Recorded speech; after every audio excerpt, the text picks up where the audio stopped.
There is a wild move incoming that we've all expected for a while with the Boston Red Sox. It involves one of the Red Sox biggest problems so far this season, and that is the pitching. I am Sean Barry. This is Red Sox Digest. If you are a part of the 72.8% that is not subscribed, please make sure you do so. Help us on our journey to 3,000 subscribers. Red Sox Nation, we know you got us.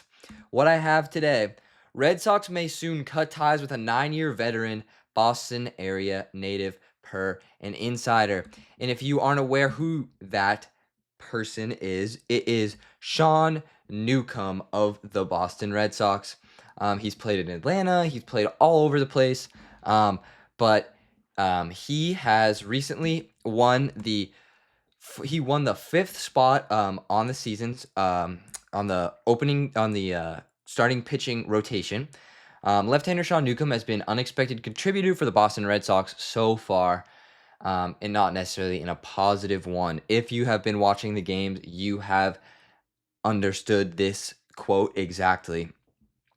He beat out Quinn Priester in spring training. He is one of the top prospects of the Boston Red Sox. He's been on very not Quinn, but Newcomb has been on very thin ice this season. His first start wasn't the best, obviously. It's just been downhill since there. The Red Sox went 2-3 with Newcomb's first 5 starts. He's only pitched 5 games as of last night, and the Red Sox lost 8-5 to the Mariners, which was very, very ugly. A very poor performance by the team. I was not very impressed with what I was seeing. He's put together a 4.43 ERA through 22 and a third innings with a 1.925 WHIP. Not bad. I mean, 27 strikeouts is obviously, he's in the MLB. That's pretty solid. But honestly, I think Quinn should have got the starting job over him. These are just a few more stats for you. 5 games, win-loss 0, but they have lost, I think, every single one of those games this season. Well, he's allowed a homer, which was, I think, last night. 32 hits, ERA 4.43. Not the best. He is 31, so we have younger guys in Worcester on the team already that could be much more beneficial than him. Not to say he isn't the worst player I've ever seen, because he's definitely not the worst player I've ever seen. I watched Pablo Sandoval play for the Red Sox 10 years ago, but he definitely is lacking some confidence I've been seeing on the mound. The electricity is not there, and yeah, it's just been a pretty poor performance from him this year. As you can see, Brayan Bello is already back. He pitched the other day. He was amazing. I loved the energy. I loved everything. I made a video about that yesterday. Please go check that out. Lucas Giolito is set to return next week with the club. One more rehab start. I think it's tomorrow, Friday, the 25th of April in Worcester. So that should be his final start in the minors as a rehab start for this season. Hunter Dobbins has entered the mix with 2 spots needed for the Red Sox. I see a lot of different things happening. This is Newcomb's Baseball Savant page.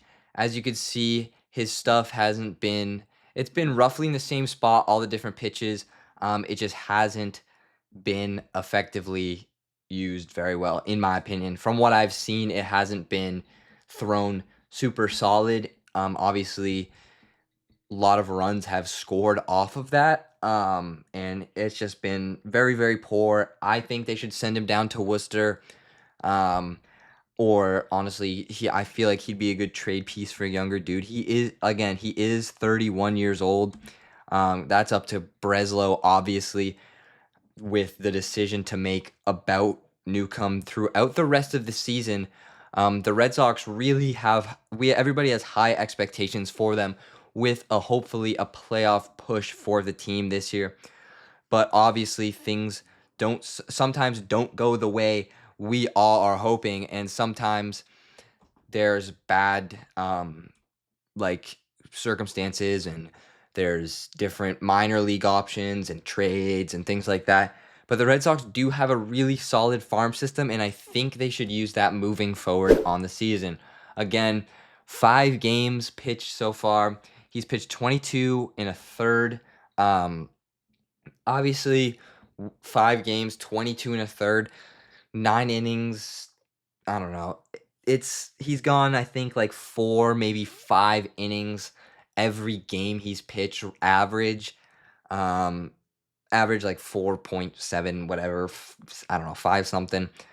But it's just been our bullpen hasn't been the best, so we need our starting pitching to, quite frankly, show off and play for a really long time and go for 6, 7, maybe 8. A few weeks ago, Crochet went 8 and they took him out in the ninth, which was super, super impressive. Um, Obviously, Cora has as well more decisions to make throughout the rest of the year, with his rotation and what he wants to do with the um, bullpen and with the starters. Him and Breslow and of course all the other coaches will be discussing all of this stuff, and they are probably most likely, hopefully, gonna do what's best for the team. And I think I have a lot of faith in Alex Cora, and I think he'll make the right move. Um, and I think Newcomb, I hate to say it, but isn't the guy for the 5th job. I think when Giolito comes back, we're going to have a super, super nasty rotation, as you can see.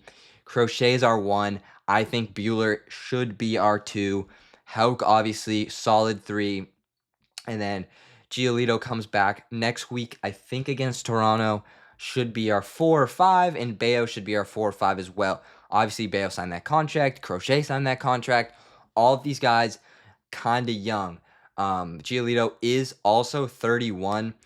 Um, so 30, we got a few 31-year-olds, 25 Crochet, 20 something with Bello. Um, I think the team has a lot of potential, and these starters are super solid. Fitz is could go to a bullpen role. He was like that last year. Crawford, who knows what they're gonna do with him? You could send Newcomb and Crawford package, but obviously you want some starters to stick around just in case an injury occurs or something bad, like something, I don't know, like a trade or anything could happen in baseball. So you would want to keep one of these guys. And honestly, I think Crawford is the guy that stays. He is super solid. He's played very solid baseball the last 2 years. Last year, he was, I think, our second option. And I really enjoyed that. And I really enjoyed watching him play baseball.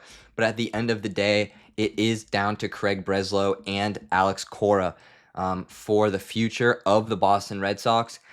I am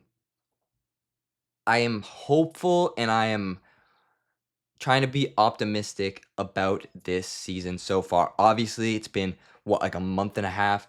So don't worry, Newcomb.